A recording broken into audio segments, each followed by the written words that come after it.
Le jour dédié pour l'élévation de l'âme Nathan Chai ben Karen Rivka, Zechar Tzaddik Livracha.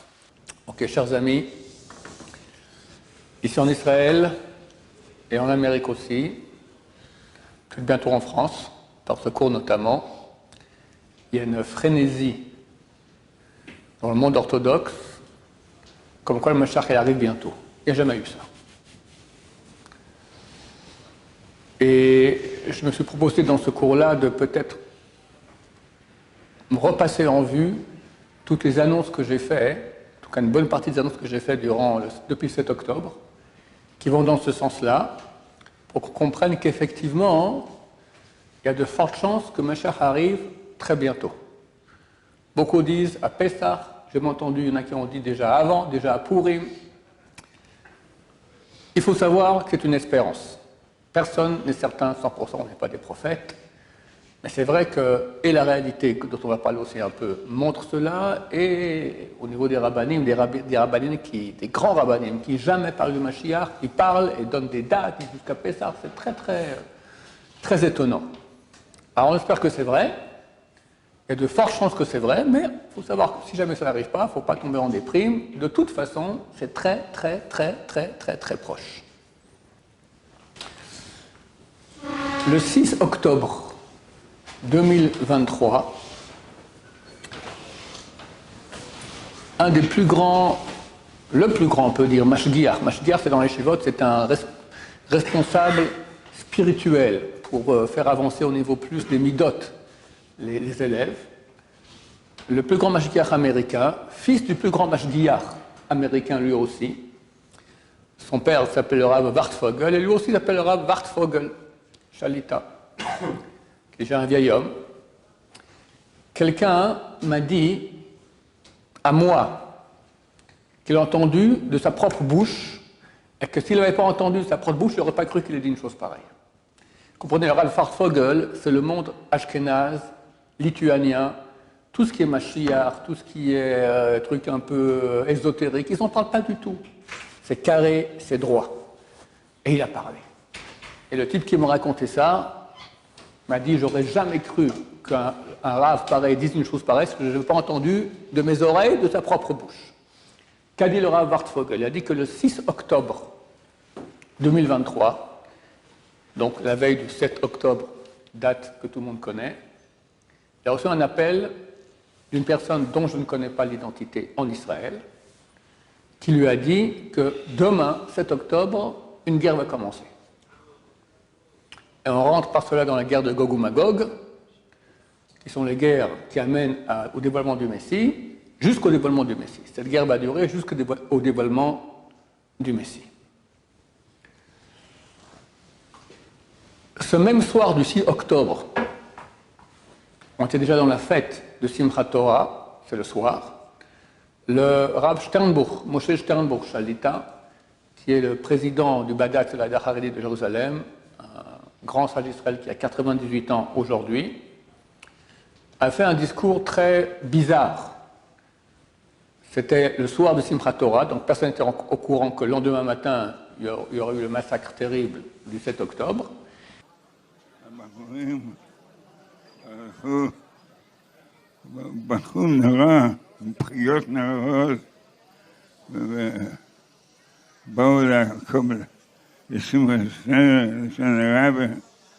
לא יכולו לרקוד שקט. רבי שניידר לקח הרוגל. היסטריק יכול להרוג אותנו. הוא יכול מטה. אפילו מנהג ישראל לא יעקב. אנחנו שרים ורוקדים כרגיל. בוחם התחיל לרקוד. רבי שניידר ותאמר כדאג. מבני בשתי ביזי בולה בסייטה. Wie es bewaffnet seine Feier, mir sein mit Nebischen. יבוא יום שישמעו, כרגיל כולם יראו, שמזבוח אי אפשר לבן אדם להשיג. אנחנו עוד לא יודעים מה העתיד שלנו. אנחנו במצב קשה. גם אנחנו בית השם, נשמע על השם שיציל אותנו. השם יעזור שתוכל להחזיק מעמד. Personne n'a compris le sujet. Le lendemain, ils ont compris. Et il y a quelques semaines, son petit-fils a demandé, et tous les médias orthodoxes en parlent tous, que son petit-fils lui a demandé Zaïdé c'est en yiddish, grand-papa, il vient quand Mashiach? Il a dit cette année. Donc s'il a vu le massacre du 7 octobre, on espère qu'il voit bien aussi pour la venue du Mashiach cette année. Et ici à Yerushalayim, un vieux rabbin qui s'appelle le rabbin Scheinberger, Shalita, qui est un grand kabbaliste, c'est l'élève du Baal HaSulam. Le Sulam, c'est un grand commentaire du Zohar. Et cet homme-là, il a je vois des choses que le commun des mortels ne voit pas. Il a dit déjà il y a 2 mois environ qu'il a vu que tous les ministres des nations sont tombés. Il y a 70 nations.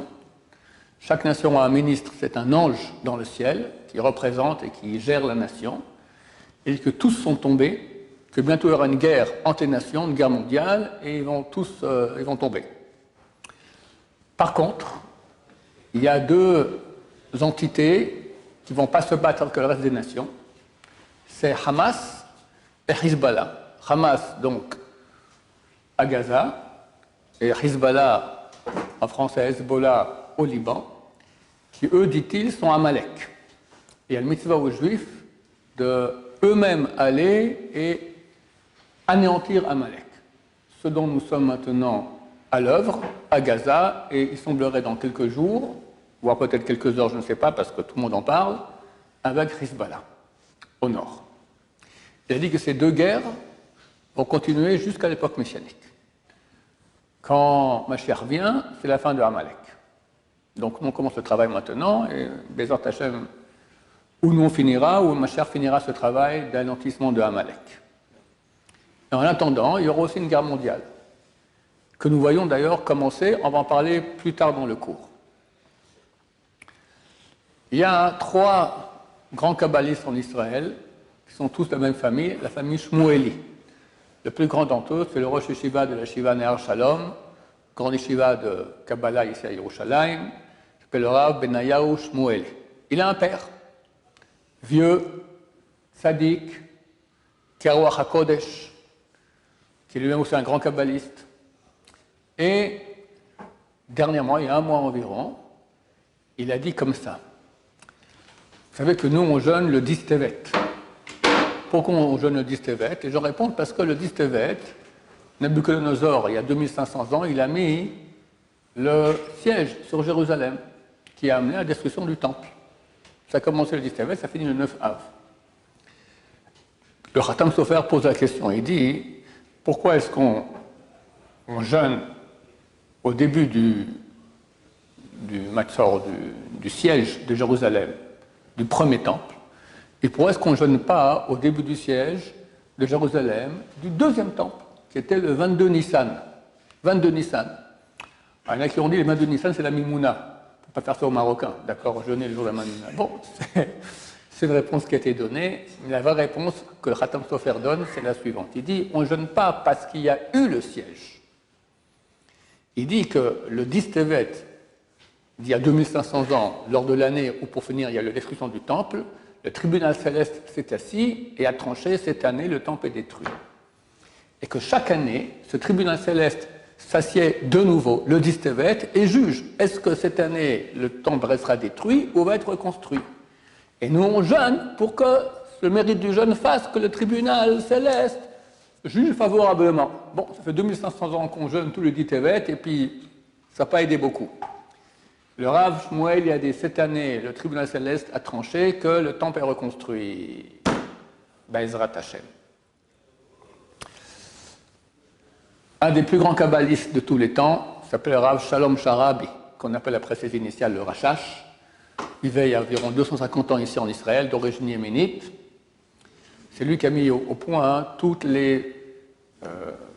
il y a 500 ans, Rabbeinu Ari a dévoilé donc tous les secrets de la Kabbalah.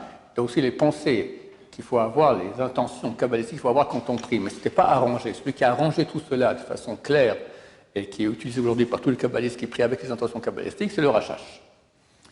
Et il y a 10 jours, c'était Shabbat, il y a 10 jours, c'était...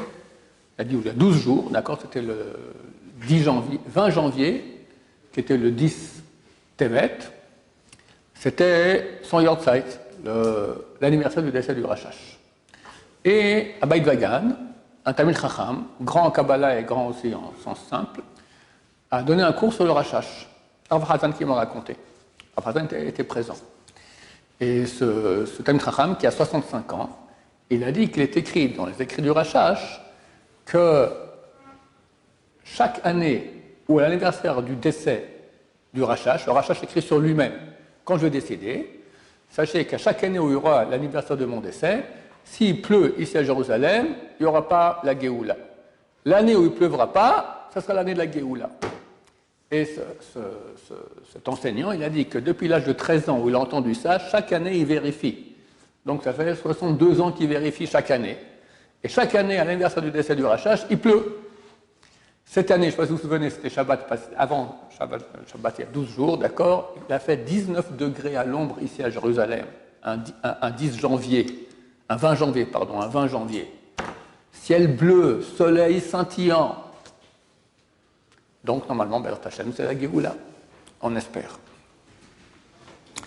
Un des plus grands rabbins du monde qui dévoilait il y a 2-3 ans, qui a 33 ans, connaît toute la Torah, Kawach HaKodesh, énorme, extraordinaire, le Yanouka, son vrai nom c'est Rabbi Shlomo Yehuda, de nom de famille Be'eri, qu'on appelle le Yanouka, signifie en hébreu jeune, l'enfant, parce qu'il est très jeune, et par rapport à son âge, il a des connaissances de Torah tout à fait inhumaines. Un ami à moi a perdu son fils à l'âge de 8 ans, est venu en Israël pour l'enterrer et a rencontré le Yanouka. Et cet ami à moi, c'est un grand fan du Mashiach, comme son fils l'était aussi, on les bracha. Et Yanouka a entendu parler de cela et a demandé à le voir. Il était le voir à une Brit Mila, ils se sont vus, et ils lui ont pleuré. Et à un moment, mon ami lui a dit, Kvod Harav, Mashiach, c'est pour maintenant. Mashiach Arshav, le Rav a baissé la tête, il a relevé, il a dit, je pense que oui. Après, il s'est levé à la fenêtre, il est venu vers lui, il a dit, viens, tourne-toi, il a montré une horloge digitale sur laquelle c'était marqué 3h58, tu vois, c'est 358, Gematria Mashiach. Il vient maintenant, Be'ezrat Hashem. Ça, c'est le monde, on va dire, des kabbalistes et des rabbanim sfarad qui sont plus proches du sujet du Mashiach. Dans le monde, l'Itaï, c'est une vraie révolution. Il y a une yeshiva ici, une grande yeshiva américaine, qui est une succursale de la yeshiva de Lakewood. Lakewood, c'est la plus grande ville orthodoxe au monde, à part Bnei Brak et Jérusalem, d'accord, ils sont plus de 100 000 habitants, tous orthodoxes, un monde de yeshivot extraordinaire. Et il y a une yeshiva ici en Israël qui est une succursale qui s'appelle Lakewood East, Lakewood de l'Est, d'accord, on est à l'Est de l'Amérique. Le rosh yeshiva de cette yeshiva s'appelle le Rav Yaakov Schwarzman, et il y a 2-3 semaines, le mashgiach de la yeshiva de Lakewood en Amérique, il est décédé, le Rav Mathieu Salomon, qui est un très très grand homme. Et ce Rav Schwarzman a fait une oraison funèbre, il leur a dit, sachez que Mashiach il arrive, on est parti maintenant dans un processus sans retour, jusqu'à Mashiach, normalement jusqu'à Pessah, Mashiach il vient. Et qu'on va rentrer en guerre, et ces guerres vont amener à Mashiach jusqu'à Pessah. Qu'un rabbin Ashkenaz, Rosh Yeshiva, parle ainsi, c'est la preuve la plus grande à mon avis que Mashiach il vient. D'accord? C'est comme en bon français, on dit les poules auront des dents. D'accord? Tout à fait anormal. Et il a dit. Il y a un autre grand Rosh Yeshiva aussi à l'écho de l'Yeshiva Forest quelque chose, d'accord? Qui lui aussi a dit la même chose. Et il y a environ 2 mois, j'en ai parlé aussi sur Internet, il y a un tzaddik plus ou moins caché à l'écho, qui s'appelle le Rav Bloomberg, qui a dévoilé à mon ami, qui l'a appelé au téléphone pour vérifier, parce qu'il y a un bruit qui courait à ce propos, qui a dit que le Mashiach s'est dévoilé déjà au moins à 2 tzadikim de la génération. Mon ami l'a appelé, il a dit oui, effectivement, c'est vrai. Mon ami, le même qui était chez le Yanouka quand son fils est décédé, lui a demandé, c'est le Yanouka? Rav Bloomberg n'a pas répondu, il lui a dit, enfin il y a eu un silence, après il lui a dit, écoute, le Yanouka, il a toutes les qualités pour être Mashiach, mais ça peut être quelqu'un d'autre aussi. Donc nous sommes dans le doute encore. En tout cas, donc, Mashiach s'est dévoilé à des tzadikim déjà de la génération, il n'a pas encore eu l'autorisation du ciel de se dévoiler au monde entier. On va finir avec Rabbi David Abou Hatzera, qui, bon, tout le monde connaît, qui est Ruach HaKodesh, fils de Baba Meir, petit-fils de Baba Saleh, etc., petit-fils de Rabbi Yaakov, qui a dit dernièrement, tous les supports Internet, on en parlait ici en Israël, il a dit, c'est marqué qu'avant que Mashiach vienne, il y aura les douleurs, comment on appelle ça quand une femme elle a les contractions de l'enfantement du Mashiach. Tout le monde sait qu'une contraction, ça fait mal. Ce sont les douleurs d'enfantement, c'est tout ce qu'on vit actuellement, d'accord, c'est depuis la Shoah, font partie de ces douleurs-là qui amènent Mashiach. Il a dit, c'est fini. On n'est plus dans la contraction, on est dans l'accouchement lui-même. Ça veut dire que le petit bébé, il est en train de sortir. Et on va finir avec cela. Il y a à l'écoute, ils n'écoutent pas Internet. Ils ont une radio interne, qui s'appelle la Hotline. Et le responsable de la Hotline a fait un discours où il a dit là-bas que Rabbi David Abou Hatzera a témoigné que le Mashiach s'est dévoilé à lui-même. On a recherché d'où ça vient cela. Mon ami l'a appelé, maintenant j'ai appelé ici. Et en fait, il s'avère que c'est un rabbin qui s'appelle le Rav Shlomo Boyer, Ashkenaz, qui donne cours toutes les semaines à la synagogue très connue, célèbre de Moussaïov, qui va voir Rabbi David Abou Hatzera toutes les semaines et qui a témoigné que Rabbi David lui a dit cela, que le Mashiach s'est dévoilé à Rabbi David. Donc, chers amis, on espère qu'on y est. Ça, c'est au niveau des rabbanim. Il y a beaucoup plus de choses, il y a beaucoup des rêves, on n'en finit pas. Tout le monde rêve, tout le monde rêve. Mashiach, il vient, voilà, c'est fini, quelqu'un a dit jusqu'à pourri, ça, il y a tel rêve à toutes les sauces. J'ai un élève à moi dont la mère est décédée il y a quelques mois et j'ai raconté ça aussi ça sur Internet. Mais c'est un rêve, d'accord? Mais quand même, c'est intéressant. C'est qu'elle décédait la nuit de Shabbat. Et lui n'était pas avec elle à l'hôpital. Et la nuit, il a rêvé qu'elle était décédée. Le Motzei Shabbat, il a appris qu'elle était décédée. Et Motzei Shabbat, sa cousine l'appelle, qui est aussi Shomer Shabbat, et lui dit, tu sais que j'ai rêvé de ta mère cette nuit de Shabbat, qu'elle était décédée. Ah, moi aussi. Mais plus que ça, elle m'a parlé. Elle m'a dit que je suis arrivé au paradis immédiatement. Je vais très très bien. Elle a extrêmement souffert avant. Elle était très très malade. Elle souffrait énormément. Et il m'a dit, mon élève, que quelque part, elle s'est soulagée. La souffrance qu'elle a eue, c'est la place de l'enfer qu'elle aurait pu avoir là-bas. Elle était directement au paradis. Mais elle a dit à la cousine, je reviens. Mashiach, il est là, je reviens. Donc, et il y a beaucoup de rêves de ce type-là. D'accord? Beaucoup d'histoires comme ça qui montrent que Mashiach vient. Bon, ce n'est que des rêves. Au niveau de la réalité, il faut comprendre que il est écrit, il y a un grand rabbin de Chassidut, il y a 250 ans, il a dit, le Rav Yeshua Eshel Me'apta. Il a dit qu'à la fin des temps, les peuples voudront se mettre en guerre entre eux. Mais ils verront que le seul qui va vraiment en profiter, c'est Israël. Ils feront tout pour ne pas se mettre en guerre. Mais néanmoins, Dieu les prendra et ils se mettront en guerre, et c'est ça qui va amener Mashiach. C'est écrit dans Zacharie 14, fin du chapitre 13, que 2 tiers du monde vont disparaître. Il écrit aussi que les peuples qui ont aidé le peuple d'Israël à venir sur sa terre et ont aidé le peuple d'Israël, ils ne seront pas touchés par cette malédiction de 2 tiers. Je ne dis pas qu'il n'y aura rien du tout, une guerre mondiale, c'est une guerre mondiale, d'accord, mais peut-être pas aussi grave que 2 tiers du monde qui disparaît. Maintenant, tous les textes parlent qu'à la fin des temps, d'abord la Torah. La Torah, on a le prophète Bil'am, qui, après avoir tenté de maudire le peuple d'Israël par 3 fois, une bénédiction chaque fois est sortie à la place de la bénédiction, pour finir, il fait une prophétie sur la fin des temps. Le dernier verset dit « Vetsim miyad Kittim » et des flottes armées sortiront de Kittim, des îles éloignées. Le Targum Yonatan dit que ce sont des flottes armées qui passeront par l'Italie et la Lombardie, et vont Vaïnou Ashur, et vont aller persécuter Ashur. Ashur, c'est l'Irak. Cette prophétie parle assurément de la guerre du Golfe, où 21 forces alliées, dont l'Amérique, qui vient avec les bateaux, d'accord, depuis les îles éloignées, vont attaquer Ashur, l'Irak. À l'époque, c'était Chirac, je me souviens bien, qui était le président français, et Bush a dit à Chirac, viens, joins-toi à moi, je suis en train de faire Gog ou Magog au Moyen-Orient. Chirac, les Américains, ils étudient un peu les évangiles, la Bible, tout ça. Et Chirac, pas du tout. Il s'est renseigné un peu, on dit Chirac, truc aussi, qui lui ont expliqué un peu de quoi il s'agit. Effectivement, sa première étape de cette prophétie de Bilham. La deuxième, Ve'inu Ever. Et ils vont persécuter Ever. Rachid dit Ever, c'est quoi? Ceux qui sont de l'autre côté.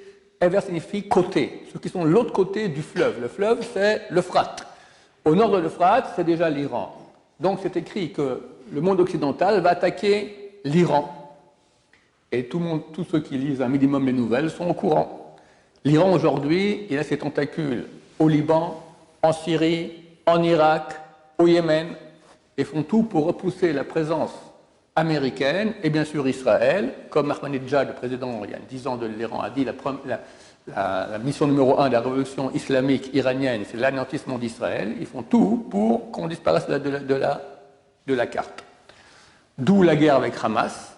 Hamas est un délégué de l'Iran, d'où la guerre avec Hezbollah, délégué de l'Iran. Et les milices iraniennes, il y en a plus de 100 000 en Syrie et en Irak, attaquent sans cesse les bases américaines. La semaine passée, ils ont attaqué une base américaine, ils ont tué 3 morts. Biden a dit c'est la ligne rouge. Blinken, le secrétaire d'État, a dit on prépare une riposte puissante et ça risque d'amener la guerre mondiale. Biden a dit on ne va pas attaquer l'Iran. Il ne veut pas encore directement. Mais comment ça se passe? Ils vont attaquer. Les milices vont répondre. Et tatati, tatas, escalade, et bouffonie, boum, badaboum. Il y a des rabbins qui ont dit que jusqu'à Pessah déjà, l'Amérique va attaquer le centre atomique iranien et ça sera la Géoula Bezrat Hashem. Dans nos écrits, à part cette prophétie de Bilham, c'est écrit encore. Daniel, je ne vais pas raconter toute l'histoire, elle est un peu longue, mais en tout cas, dans les commentaires que je fais dans mes cours très souvent, je raconte qu'il y avait le roi Nabuchodonosor a rêvé d'une grande statue et elle est détruite, et c'est la fin des temps. Et dans l'ordre, la destruction, il y a plusieurs matériaux dans cette statue. Les matériaux cités ne sont pas cités dans l'ordre de haut en bas ou de bas en haut. Elle m'a bien expliqué pour dire comment ça aura lieu. Chacun des matériaux correspond à un pays et il montre qu'il y aura une alliance entre les pays occidentaux contre les pays contre l'Irak et l'Iran, très clairement, d'accord, contre l'Irak et l'Iran, et les Occidentaux vont attaquer l'Irak et l'Iran, et là c'est la fin des temps. L'Irak on l'a eu, l'Iran, il semblerait que c'est pour bientôt. Et dans le Midrash, c'est écrit aussi, à dire Rabbi Yitzhak, l'année où le Mashiach se dévoile, l'Iran est en conflit avec l'Arabie. Quelle Arabie? Saoudite, qui sont les Iraniens sont des chiites. Les Saoudiens sont des sunnites et se haïssent. Et ils sont toujours en pression l'un avec l'autre. Le Midrash continue et dit que l'Arabie va prendre conseil à Édom. Dans certaines éditions, c'est marqué Aram, d'autres qui se pensent Édom. L'Occident, c'est l'Amérique. Après la Seconde Guerre mondiale, il y a eu un accord entre l'Amérique et l'Arabie saoudite que l'Amérique, elle garantit la sécurité de l'Arabie saoudite. Revient le roi de Perse, détruit le monde entier. Comment il peut détruire le monde entier? L'Iran? Pas compliqué. Comme ils l'ont fait il y a quelques années, ils ont attaqué les champs pétrolifères d'Arabie saoudite.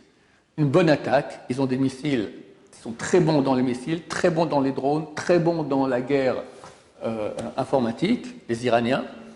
S'ils touchent les champs pétrolifères saoudiens, le monde entier s'écroule. La bourse, tout s'écroule, terminé. C'est pas compliqué. Le Midrash continue et tous les peuples de la terre sont pris de contraction, tombent sur leur face et le peuple d'Israël sont pris aussi de contraction et disent où aller, où venir, où aller, où venir. Dieu leur dit, mes enfants, n'ayez pas peur, le temps de votre Géoula est arrivé. Donc on espère pour très bientôt. Pourquoi je raconte tout cela? Pour 2 raisons. 1, comme a dit un très grand rabbin, un de ceux que j'ai cités ici, mais il a demandé qu'on ne dise pas son identité, il a dit que très bientôt ici en Israël, il y aura des missiles partout. Ça va voler dans tous les sens. Il a dit, il ne faut pas s'inquiéter, avoir confiance en Dieu. Comme le dit la dernière braïta du traité Sota, à la fin des temps, on n'aura rien sur qui compter si ce n'est notre Père qui est dans le ciel. Ça, c'est le premier point important. Ce que Dieu veut. Dieu veut pour que Mashiach vienne, on doit commencer à ne plus croire en rien, si ce n'est en lui. Se coller à Dieu, avoir confiance. Ça fera peur, parce qu'une guerre, ça fait peur, un accouchement, c'est difficile, penser à Hachem sans cesse, qu'il est là et qu'il nous protège et qu'il nous aime, et vraiment. Première chose. Deuxième, faire tchouva. Faire tchouva, pas tout le monde peut voir Mashiach. Pour voir Mashiach, il faut avoir un niveau minimal de sainteté. Où est la barre? Je l'ignore. Mais même celui qui, disons, passe. Ok, tu passes, mais le niveau que tu as, c'est celui que tu garderas pour l'éternité. C'est maintenant qu'on peut gagner plus. Et chaque millimètre en plus, il vaut, comme j'ai fait un cours hier, un short, j'ai dit, c'est écrit dans le traité Shabbat, page 32, que si quelqu'un tombe malade, alors il doit faire des bonnes actions. Parce qu'il est jugé. Et dans le jugement, il y a les anges qui sont créés par les mitzvot qu'il a fait, les anges qui sont créés par les péchés qu'il a fait. Et la Gemara dit une chose qui est très bien. Elle dit s'il y a un ange parmi 1000, un ange positif d'une mitzvah, et 299 qui accusent, qui ont été créés par des péchés, il est sauvé.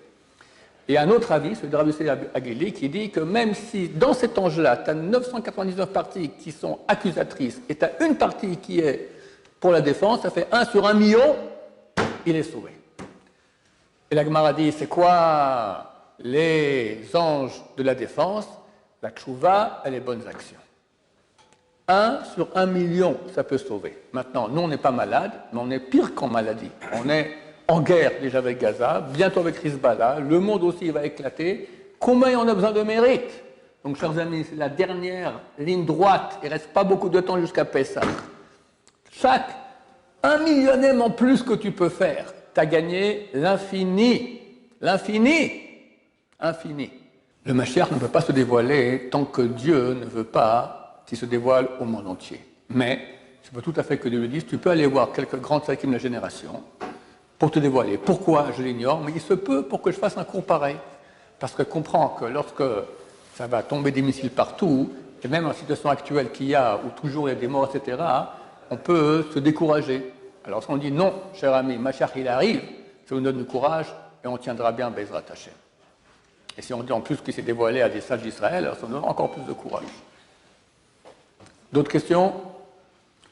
Ok, chers amis, Bezrat Hashem, on va faire tchouva, des bonnes actions, et bientôt on va tous danser ensemble avec Mashiach. Baruch Adonai, l'olam, amen va amen.